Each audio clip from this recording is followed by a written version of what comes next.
I came here to party, I'm not gonna lie. So call up. Yung kasama namin, Lost in Paradise. May kasama na siya! I'm feeling myself in the best way. I'm gonna pretend it's my birthday. Got all of my friends going crazy, cause this is how we do. We'll go dancing in the club on a Saturday night. Go driving down Sunset, feeling alright, yeah, yeah. Doing anything we like. We'll go cruising down the beach till the morning light. So wild and free, feeling so alive, yeah, yeah. Doing anything we like. We on that golden state of mind. Hi everyone! Welcome back to my channel. For today's vlog, we are here at Bohol. And we are currently checked in at Henann Alona Beach Resort. But before I give you the rest of this trip, gusto ko lang i-mention sa inyo na 50-50 ako kung i-vlog ko ba to o hindi. Kasi it's my first time flying on a trip with friends. And we are going to stay here for 4 days and 3 nights. So iniisip ko na gusto ko naman ma-enjoy yung trip. Pero dahil first time ko din ito sa Bohol and first time ko nga na makagala ng 4 days and 3 nights with friends, naisip ko na why not mag-vlog na lang ako ng kahit konti lang. So this is not the usual travel vlog na sinishare ko sa inyo, but I'm sure that if you go with the rest of this vlog, you will get a tip that might help you on your next visit in Bohol. It's already our 3rd day, but don't worry because I've got few clips naman ng day 1 activities namin and day 2 activities with my notes about it. And of course, after that, I'm going to share with you my notes sa activity namin kanina. Hey guys, dahil 3 PM pa yung check-in namin, we decided na mag-start na kami agad ng tour para hindi sayang yung oras. And our first destination, as you can see, is here at Bohol Bee Farm. Instagrammable and unique on its own way. And it's already past 1 PM, so I think dito na din kami magla-lunch. Sharing with you their menu if ever you would want to have your lunch at Bohol Bee Farm. This is what we ordered for lunch, their meat and seafood platter, and this is for 2,800 peso plus service charge.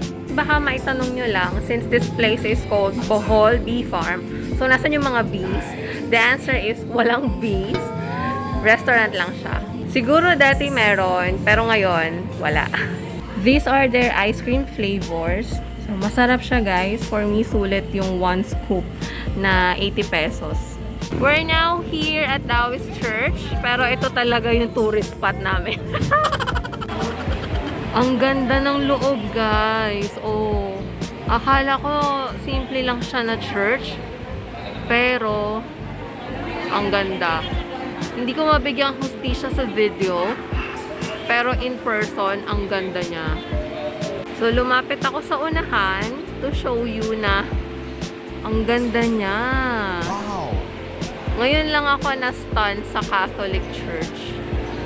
Dahil ang lagkit na ng feeling namin, sabi pa namin, wag na natin pasukan yung mga church, daanan lang natin. Pero hindi kami nagsisi na bumaba kami dito sa Dauis Church. It's already 4 PM and we're now here sa Hinagdanan Cave and Bath Resort. Pwede daw dito maligo, pero dahil hindi kami prepared, hindi na kami maliligo. Hi! Si Kuya Ma. Sa gabi ay? Magi. Siya yung nagpicture sa amin. And grabe guys. Sorry ang haggard na. Pero ang init kasi sa loob. But the pictures are really great. We're here at Panglao Church and the Watchtower. And I also want to introduce you sa aming guide for today's tour. Sa Panglao Tour si Kuya Ronnie ng Wow Bohol Travel and Tours. Napaka-accommodating niya and swak na swak ang music taste niya sa mga panahon namin. Alam niyo na may mga edad namin na hindi na masyadong bagets. And kung may mga tanong kayo, even sa ibang tours dito sa Bohol, kahit na Panglao Tour lang yung inavoid, alam wala ko! Keycard to enter the room. And then pagpasok, nandito na agad yung sleeping area naming mga girls kasi 3 kami. They have sofa here and luggage table. Over here, meron ulit table and chair.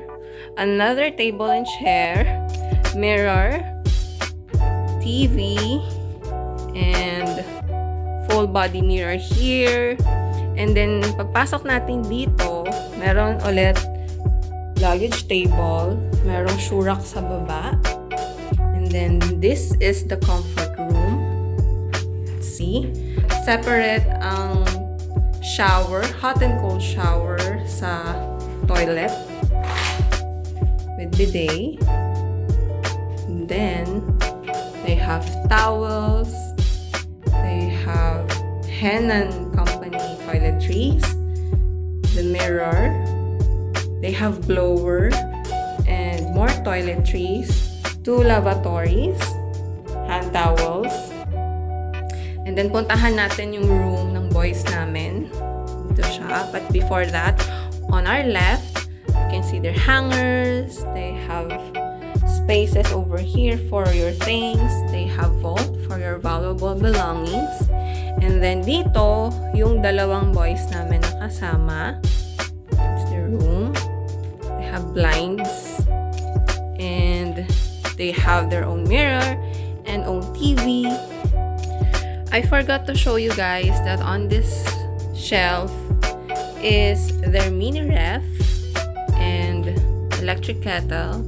They have the complimentary water, coffee, tea, and cups and spoons. Update guys, nakapag-check-in na kami and nakapag-swimming na rin ng konti. And now, we're out sa beachfront to have our dinner. And then dito kami ngayon sa Jack's Burger. Pero hindi naman burger yung dinner namin. Naghanap kami ng breakfast sa gabi. Yan. Yan in-order namin. Beef tapa. Tapos guys, nag-McDo kami para sa dessert. And magsa 7-Eleven kami after nito para bumili lang ng mga pika-pika para lang may stock kami sa hotel room. Sana ganito rin karami yung McFlurry sa Manila. Tall glass. Day 2. Good morning guys! It's our day 2 here in Bohol, and as we are currently staying with Henann, we are going to have our breakfast buffet here at Coral Cafe. Let me show you kung ano yung mga food selections nila. This is 670 pesos if you are going to avail walk-in. Pero since naka-check-in kami dito, this is part of the rate that we paid. They have cereals, salads, fruits, juices. Dito yung other viands nila. I see meatball, sausage, daing. They have bihon, garlic rice, steamed rice, champorado and congee. They have cheese and of course their selection of bread. And that is their egg station. Meron din sila ng favorite kong French toast. There. And doon, yung kanilang hot beverage station.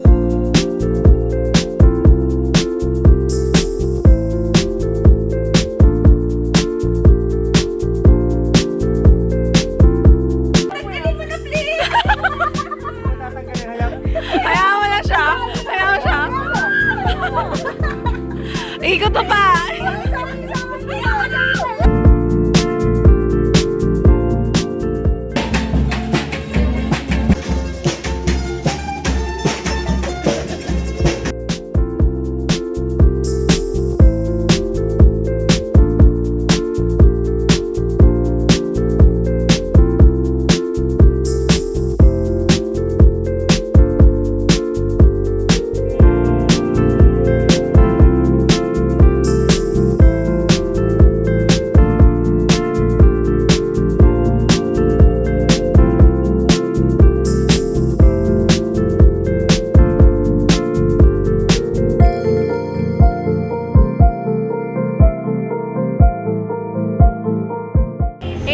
Update lang, it's already 9 p.m. and we're here sa Bistro to have our dinner. So I'll share with you their menu para in case na gusto nyo rin i-try dito, you'll know yung range ng prices nila. Here's their menu.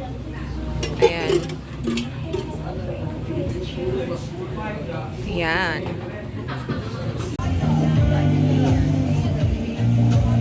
Here are our orders, guys. Chicken cordon bleu, pesto pork chop with mashed potato, chili cheese beef, and seafood soup. Day 3. Good morning, guys. It's past 6 o'clock a.m. and 6:30 yung call time namin for the island hopping. So, quick breakfast lang kami ngayon dito. As in, very quick lang. So, I'll update you later.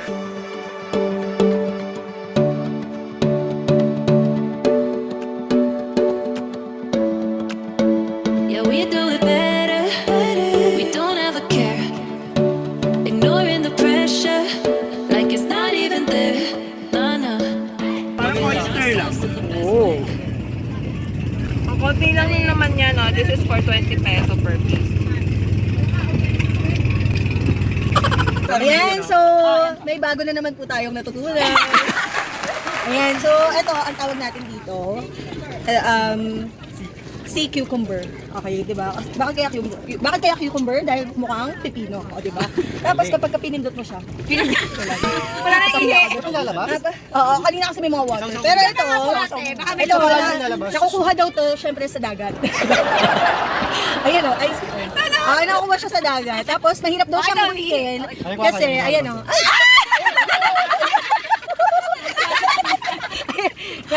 Mahirap daw to hulihin kasi ano siya, ayan o. Mahirap daw to hulihin kasi nagka-camouflage siya sa sponge. Ayan. Okay, so parang hindi mo siya agad makikita. Kaya kaya mahirap siya hulihin. Magkano po ito, ate? 150 isa. Ayan, 150 isa, 150 isa. Tapos ano pong mga luto pwedeng gawin dito? Butter garlic tsaka stir fry. Okay. So narinig niyo naman, hindi ko na kailangan ulitin. Ayan, so yan. Ayan. So, ito yung tinatawag nila na abalone. O, di ba? Meron pang pa-smoke effect. Langit yun. So, tinatawag siyang magic shell kasi yung laman niya mas malaki pa kaysa sa shell. So, sulat na sulat kapag bumili ka nito. Dito sa Virgin Island, this is priced at 150 peso per piece. Pero, meron namang malalaking piraso. So, kuha ka na lang ng malalaki.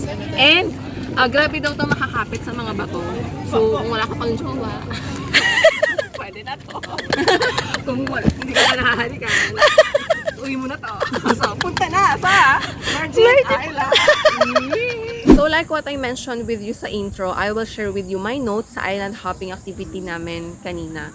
So, I guess the highlight of island hopping dito sa Bohol is the Virgin Island na hindi namin nakita kanina kasi high tide. So, sabi ng mga locals doon, makikita ninyo yung sandbar ng mga around 4 to 5 p.m. Basta mga hapon, bababa na yung tubig doon and then the sandbar will appear. We started the activity at 6:30 a.m. and natapos kami ng mga lunchtime na. So, di ba sayang yung oras kung mag-iintay kami ng 4 to 5 hours para bumaba yung tubig sa Virgin Island and makita namin yung sandbar. So, dahil sandbar naman yung highlight ng island hopping dito sa Bohol, I suggest that you start your activity at lunch at 12 noon, mga ganyan, para sakto na pagkatapos ninyo mag-island hopping, mababa na yung tubig sa Virgin Island and ma-enjoy nyo na yung sandbar. Another suggestion is dito na lang kayo mag-book ng activities ninyo sa mga locals na nag-aalok along the beachfront. Kasi sabi ng friend namin na taga Bohol, na kasama namin ngayon, minute namin dito, mahal daw yung rate na binigay sa amin ng travel agency and mas nakamura kami sana kung dito kami sa mga locals na nag-aalok, nag-book. So, alam niyo na, guys. Hey guys, nandito kami ngayon sa mess to have our last dinner for this trip. So, dumating kami dito, pang number 14 kami, pero mga 1 hour lang, nakakuha na rin kami ng seats for us. The place is nice, guys. Maraming Instagrammable spots. So, you may want to consider visiting here before you leave Bohol. This is our dining area, and these are the company for our last night. I'll show you their menu for your reference if in case you're interested to dine here at Mist.